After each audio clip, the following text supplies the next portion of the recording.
Picture the messiest celebrity divorce you have ever seen play out online. The leaked texts, the public feuds, the revenge tour. Now, throw all of it out, because the Greeks wrote the original version 3,000 years ago, and it makes modern drama look tame. This is the story of Hera, queen of the gods, and the brutal, creative, terrifying ways she made sure every one of Zeus's affairs ended in ruin. You probably know Zeus as the king of Olympus, lightning bolt in hand, ruling from the clouds. What you might not know is that his marriage to Hera was less a fairy tale and more a permanent state of Cold War.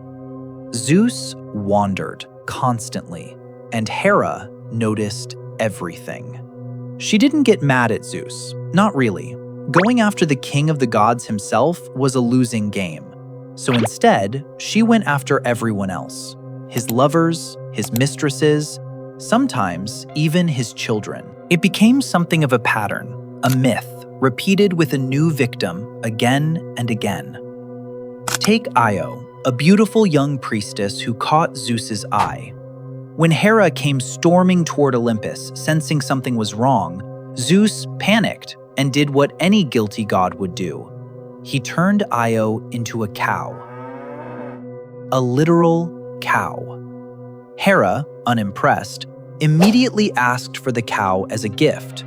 Zeus, cornered, had no choice but to hand her over. Hera then chained the poor cowgirl to a tree and set a 100-eyed giant named Argus to guard her day and night. 100 eyes, some always open, even in sleep. Try explaining that one to a modern security company. Zeus eventually sent Hermes to lull Argus to sleep with a story so boring it put all 100 eyes shut at once, then killed him and freed Io. But Hera wasn't done. She sent a biting fly to chase Io across the known world, stinging her without rest, until Io finally escaped to Egypt and returned to human form. One affair, one entire continent's worth of suffering. And that was just the warm-up. Then there was Semele, a mortal princess who Zeus fell for hard enough to promise her anything she wanted. Hera, disguised as an old nurse, planted one simple idea in Semele's head. Ask Zeus to reveal his true divine form. Zeus, bound by his own promise, had no way out. Here's the twist nobody expects. Mortal eyes cannot survive looking directly at a god's true form. It's like standing too close to the sun, except the sun is made of pure lightning and rage. Semele was incinerated instantly. Zeus barely managed to save their unborn child by sewing him into his own thigh until he was ready to be born. That child grew up to be Dionysus, the god of wine. Ever wonder why Dionysus is basically the patron god of chaotic parties? Maybe it's generational trauma. Being born from your father's leg after your mother spontaneously combusted will do that to a personality. Hera's cruelty had range. It wasn't only aimed at Zeus's lovers. Sometimes it landed on his children, too. Heracles, arguably the most famous hero in Greek mythology, was Zeus's son with a mortal woman named Alcmene. Hera hated him before he was even born, and she never stopped. She sent 2 venomous snakes into his crib as an infant. Baby Heracles strangled them both with his bare hands. Most parents worry about baby-proofing electrical outlets. Hera's idea of parenting-adjacent behavior was assassination by reptile. Later, as an adult, Hera drove Heracles into a fit of temporary madness so violent that he killed his own wife and children without realizing what he was doing. When he came back to his senses and understood what had happened, he was horrified beyond words. To atone, he was sentenced to complete 12 impossible labors, tasks so absurd they included wrestling a lion whose skin no weapon could pierce and cleaning out stables that hadn't been touched in 30 years. All because Hera wanted to make his life as miserable as possible for existing.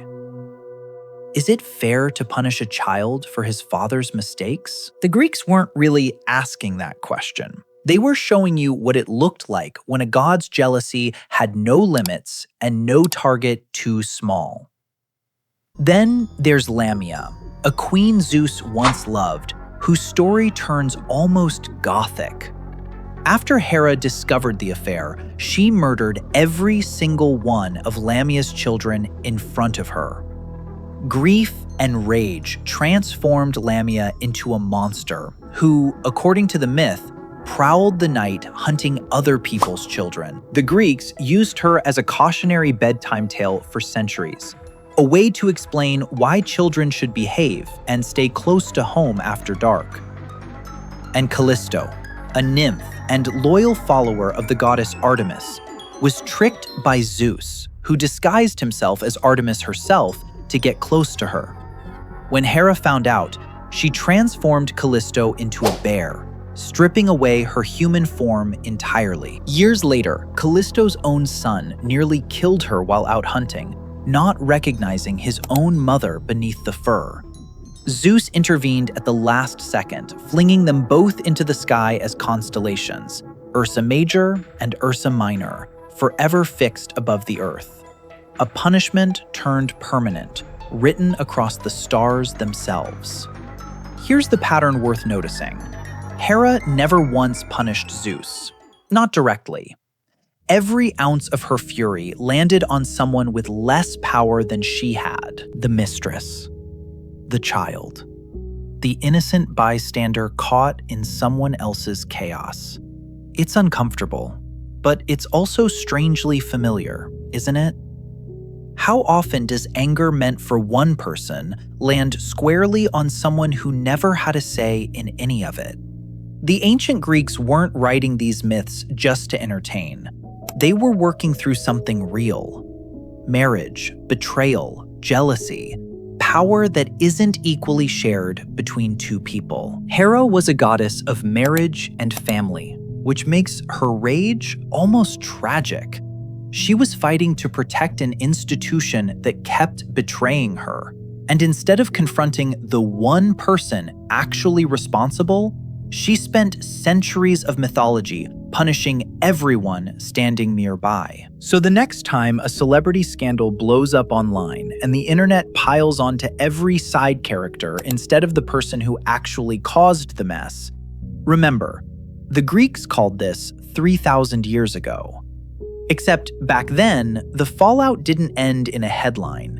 It ended in constellations, monsters, and cows wandering across continents.